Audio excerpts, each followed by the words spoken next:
Last October, when I was traveling to Kathmandu on a bumpy ride by bus, sitting beside me was a recent agriculture graduate. We were having normal conversations, hi, hello, and I casually asked, "What work do you do?" He said, "म बेरोजगार छु यार भाइ." In agricultural nation, if an agricultural graduate is unemployed, what's the hope for the rest of us? I questioned myself, did I make the right decision by staying in Nepal? The Asian Development Bank found that 60% of Nepalese graduates are underemployed. This number is scary, not because it reflects the unemployment, rather it exposes the failure of education system. Two reasons of failure. The first, students lack practical skills. The World Bank reports that only 38% of Nepalese graduates develop critical thinking at the time of graduation. And remind you that AI and automation are shaping the industries. If we are not able to adopt the change, we will remain the unfit workforce for the market. The second reason is we lack entrepreneurs. Because our education system prioritizes grades over innovation, as a result, we have only entrepreneurship rate of 11%, which is far lower than the thriving economies.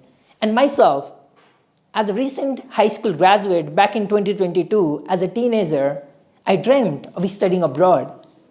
Now raise your hand if you ever dreamed of studying abroad. Likewise, I applied to multiple universities. I expected the acceptance would come there. But then, rejections started coming in. 1, 2, 5, 10. I was counseling myself, only one acceptance is enough. But what I got was 50 university rejections, Harvard including twice. I got just devastated. I looked at the mirror. I stared myself. I have done everything. I didn't do anything wrong. But what went wrong? Did I make the right decision by taking 2 years of gap? 4 months forward, the answer to this question is yes, I took the right decision. Because when I was interning, when I was attending community programs, I got an opportunity to be admitted into community university, which is an experiential learning program.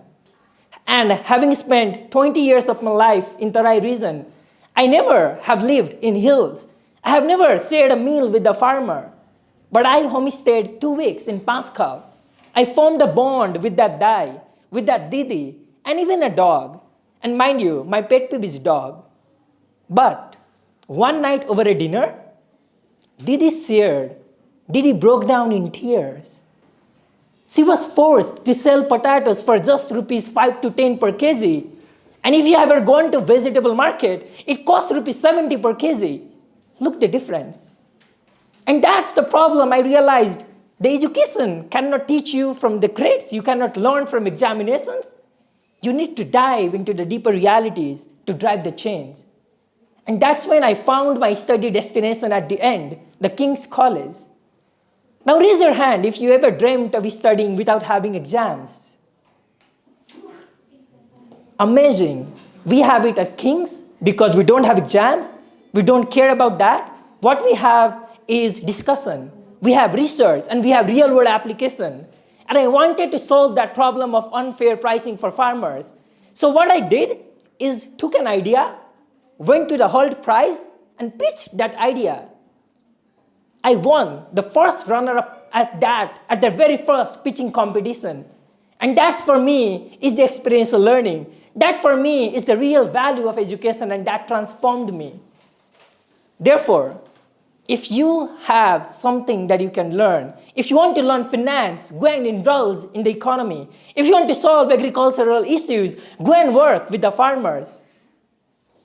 Because if you are just saying it's radical, oh, how can we learn from the community?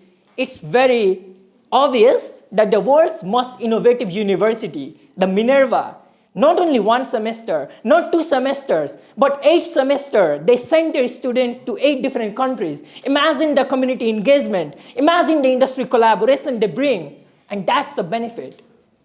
At the end, I want to end you with a very scary statistic. Daily, 200 people leave Nepal for higher education. But I didn't. I did the right choice because I wanted to be the role model for Nepal. I wanted to lead the change. I wanted to be the advocate for experiential learning, to be integrated into government curriculum. And so that next time when I travel with the people, they say to me, thank you, Yarbhai, I am there. Thank you so much for listening.